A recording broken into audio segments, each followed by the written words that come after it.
الحمدللہ رب العالمین والصلاة والسلام علی خاتم النبیین اما بعد فاعوذ باللہ من الشیطان الرجیم بسم اللہ الرحمن الرحیم الصلاة والسلام علیک یا رسول اللہ وعلی آلک واصحابک یا حبیب اللہ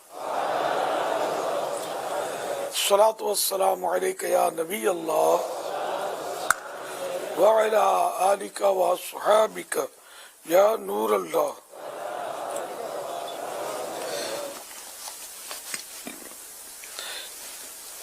نویت سنت الاعتکاف. جب کبھی داخل مسجد ہوں اعتکاف کی نیت ضرور کر لیا کریں. 1445 ہجری کے رمضان 1400 ہجری کے رجب شریف کی آج دوسری شب ہے. عالمی مدنی مرکز فیضان مدینہ میں کثیر عاشقان غریب نواز جمع ہیں. مدنی مذاکرے کا سلسلہ ہے.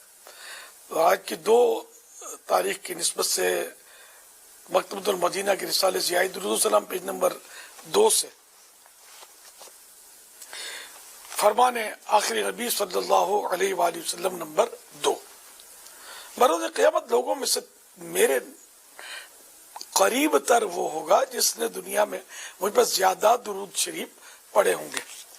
صلو علی الحبیب صلی اللہ علی محمد.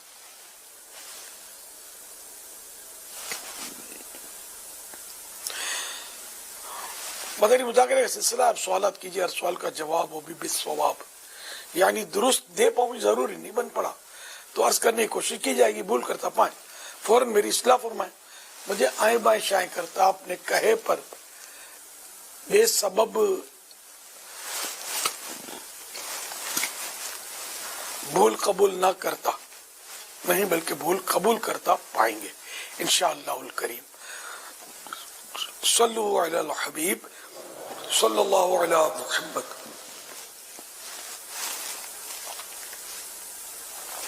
میرا نام اشتیاق احمد اتاری ہے اور میں ضلع جیکم آباد سندھ سے ہوں. میرا مرشد کریم کی بارگاہ میں ایک سوال عرض ہے کہ نماز تو فرض ہے، ہمیں نماز پڑھنی چاہیے، مسلمان ہیں ہم. کوئی اگر نماز نہیں پڑھ سکتا، سستی کی وجہ سے نہیں پڑھ رہا یا شیطان اس کے اوپر حاوی ہے، اس کا دل بھی چاہ رہا ہے کہ میں نماز 5 وقت پڑھوں، تلاوت کروں، عبادت کروں، لیکن شیطان اسے یہ کرنے نہیں دیتا، تو اس کے بارے میں کوئی وظیفہ بتائیں یا کوئی عمل بتائیں. اللہ کریم آپ کو دنیا اور آخرت کی بھلائیاں نصیب فرمائے. میرے لیے اور میرے گھر والوں کے لیے دعا بھی فرمائیے. جزاک اللہ خیر. جزاک اللہ خیر. وإیاکم.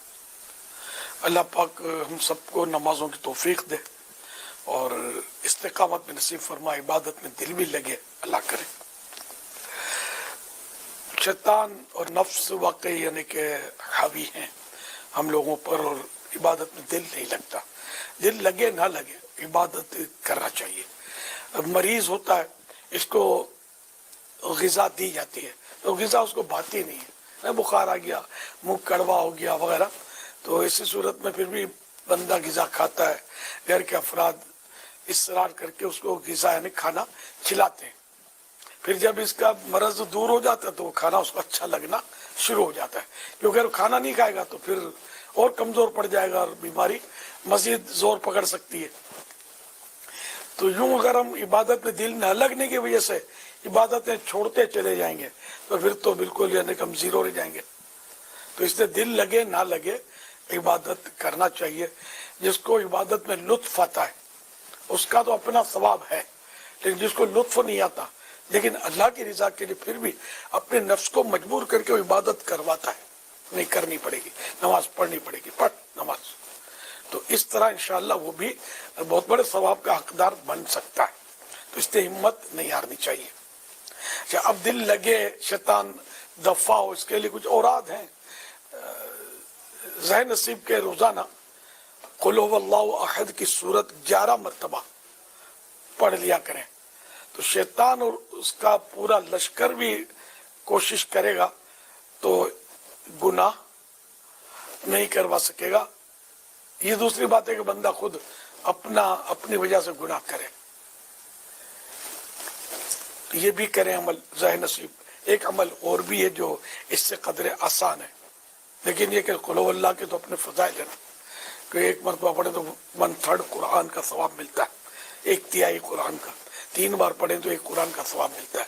تو یہ ثواب کی نیت سے پڑھیں گے، ٹھیک ہے نا۔ اور مزید یہ کہ اعوذ باللہ من الشیطان الرجیم 10 بار پڑھ لیجئے، دن رات میں صرف 1 بار پڑھنا ہی ہے، تو آدھا منٹ لگے گا شاید۔ اور اس کا فائدہ یہ کہ جو 10 بار اعوذ باللہ من الشیطان الرجیم جو دن میں 10 بار پڑھ لے، دن یا رات کے اندر کسی وقت 10 بار پڑھ لے، اللہ پاک اس کے اوپر ایک فرشتہ محفظ مقرر کر دے گا جو اس کو شیطان سے بچاتا رہے گا۔ کتنا بڑا، یعنی کہ یہ کتنا بڑا سپر، کتنی بڑی سپر اور ڈھال ہے شیطان سے بچنے کے لیے۔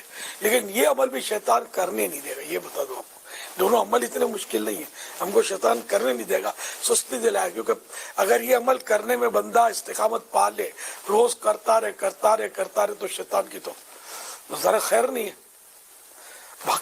بھاگتے بنے گی اس کو۔ تو یہ 2 عمل میرے میٹھے میٹھے اسلامی بھائیوں، حاضرین ناظرین، حاضرات ناظرات، سب اگر اس کو اپنی عادت بنا لیں گے، اللہ کرے گا تو کھلی آنکھوں سے اس کا فائدہ دیکھیں گے انشاءاللہ الکریم۔ صلو علی الحبیب صلی اللہ علی محمد۔